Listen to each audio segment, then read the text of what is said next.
जय जय श्री राधा वल्लभ, जय जय श्री हरिवंश, जय जय श्री राधे राधे।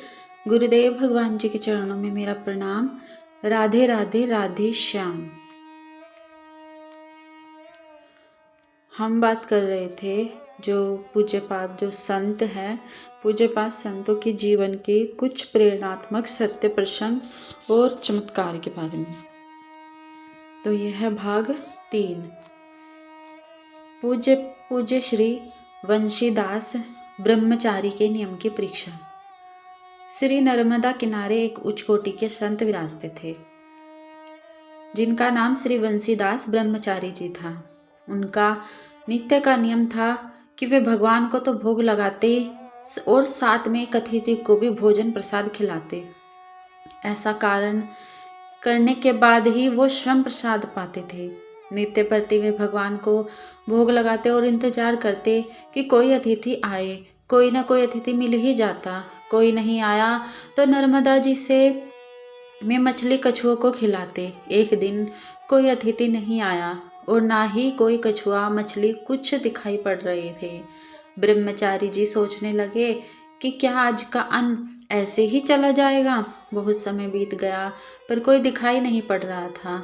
अचानक संत के पास एक कुत्ता आया। कुत्ते को देखकर उसे डराकर भगा दिया। जैसे ही भगाया तुरंत उसके बाद संत जी को ख्याल आया कि कहीं अतिथि नारायण के रूप में तो कुत्ता ही ना आया हो। उन्होंने सोचा कि यही तो होगा, वह कितनी दूर गया होगा। परंतु दूर दूर तक खाली जमीन दिखाई पड़ रही थी। पश्चाताप करने लगे कि इतनी देर बाद आखिर कोई अतिथि आया था पर हमने उसे भगा दिया। शाम बीत चुकी है, अब तो मेरा नियम भंग हो गया। उस कुत्ते को बहुत ढूंढा पर कहीं दिखा नहीं। फिर आंख बंद करके नदी किनारे रोने लग गए। अब भगवान को दया आई और प्रभु अचानक सामने उसी रूप में प्रकट हुए। इस बार संत जी ने पहचानने में भूल नहीं की और उस कुत्ते के चरण पकड़कर कहने लगे कि प्रभु, मैं पहचान गया हूँ, आप भक्तवत्सल हैं। मेरे अतिथि सत्कार के नियम की परीक्षा करने ही आप आए थे। कृपा करके आप अपने रूप में आकर दर्शन प्रदान करो। भगवान श्री रामचंद्र जी ने अपने निज स्वरूप का दर्शन कराया और संत जो को आनंद प्रदान किया। भगवान श्री राम ने संत जी से कहा कि जब जीवन में कोई नियम ले लेता है तो उस समय आने पर उसके नियम निष्ठा की परीक्षा अवश्य होती है। यदि वह व्यक्ति नियम में दृढ़ विश्वास रखे तो भगवान उस नियम को भंग नहीं होने देते। इस तरह श्री राम जी ने संत जी के नियम की रक्षा की और ब्रह्मचारी को आशीर्वाद देकर अंतर्ध्यान हो गए। दूसरी कथा है महाभाव की अवस्था। श्री गौरांग महाप्रभु के विशेष कृपा पात्र श्री कविकर्ण एक उच्च कोटि के भक्त थे। उन्होंने बचपन से ही श्रीमन महाप्रभु की लीलाओं का आस्वादन किया था। श्रीमन महाप्रभु के प्रभाव से हिंसक पशु भी नाम संकीर्तन करते हुए नृत्य करने लगते थे। राधा कृष्ण का नाम सुनकर श्रीमन महाप्रभु के शरीर में अष्ट सात्विक भाव जागृत हो जाते थे। नृत्य करना, रुदन करना, तड़पना, शरीर कांपना आदि सब भाव कवि कर्ण ने महाप्रभु में देखे थे।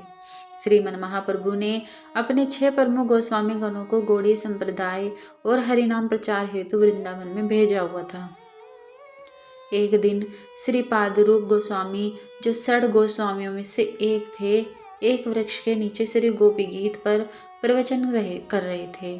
अत्यंत मधुर प्रसंग कथा में चल रहे थे।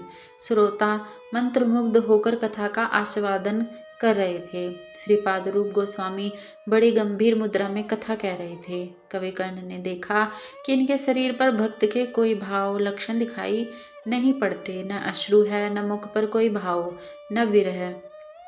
वे सोचने लगे कि रूप गोस्वामी महाप्रभु जी के विशेष कृपा पात्र होने पर भी उनके चित्त में प्रेम भक्ति विरह के कोई भाव है ही नहीं। क्या कारण है? यह सोचना ठीक नहीं है। यदि इनके हृदय में प्रेम न होता तो इतने श्रोताओं के भीतर प्रेम जागता कैसे? इतने में वृक्ष के ऊपर से एक चिड़िया की चोंच से एक पत्ता नीचे गिरता हुआ आया और जैसे ही वह रूप गोस्वामी जी के नासिका के निकट आया, वह पत्ता एक क्षण में जलकर राख हो गया। कवि कर्ण पूर बस एकटक देखते ही रह गए, पर वचन प्रकट होने पर प्रणाम करके निकट पहुंचे। तब श्रीपाद स्वरूप गोस्वामी जी की गर्म श्वासों से कवि कर्णपुर के कपोल पर छाले निकल आए। उन्हें ज्ञात हो गया कि रूप गोस्वामी अपने भीतर का भाव बहुत गुप्त रखते हैं। उनके अंदर भगवान के विरह का ताप इतना अधिक तीव्र है कि एक क्षण में यह पत्ता राख बन गया। यह महात्मा अपने अंदर का भाव प्रकट नहीं होने देते और किसी तरह अपना भाव अंदर छुपाकर कथा कहते हैं। अनंत श्री संपन्न श्री गणेश दास भक्तमाली जी महाराज के चरित्र में ऐसा ही एक प्रसंग है। एक दिन श्री भक्तमाली जी बरसाना धाम में गहमर वन के पास श्रीमद् भागवत कथा कहने पधारे। उन्होंने बड़ा ही मधुर प्रसंग सुनना आरंभ किया। श्री रानी बरसाने से लाल जी का दर्शन करने चली और नंदगांव से श्री कृष्ण प्रिया जी का दर्शन करने चले थे।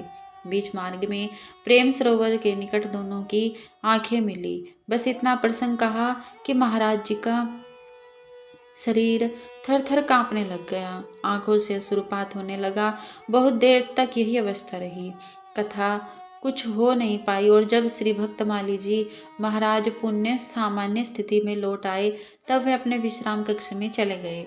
उस समय उनके शिष्य श्री राजेंद्र दास आचार्य जी महाराज ने पूछा, महाराज श्री, आज कथा में ऐसा क्या हो गया था जो आप कथा नहीं कह पाए?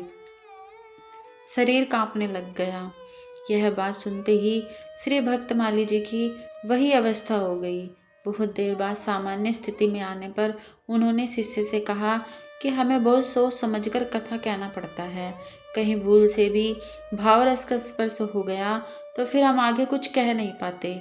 इस अवस्था में जाने पर संसार की सुध बुध नहीं रह जाती।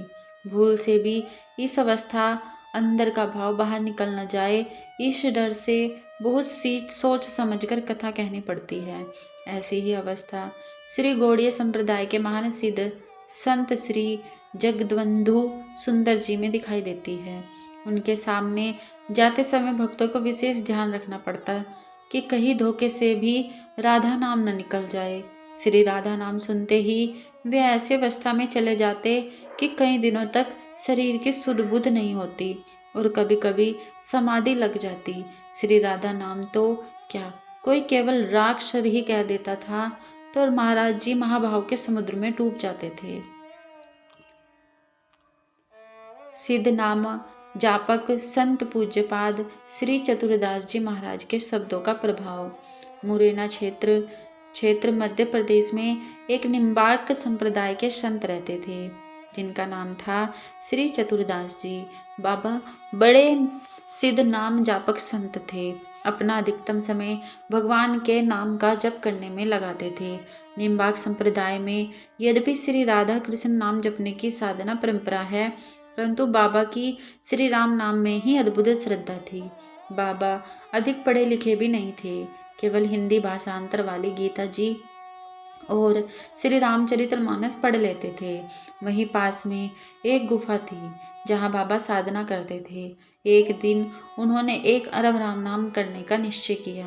पूरा समय श्री राम नाम लेने में व्यस्त रहते थे। स्नान भोजन आदि बहुत शीघ्रता से कर लेते और शेष समय गुफा में बैठकर श्री राम नाम करते रहते थे।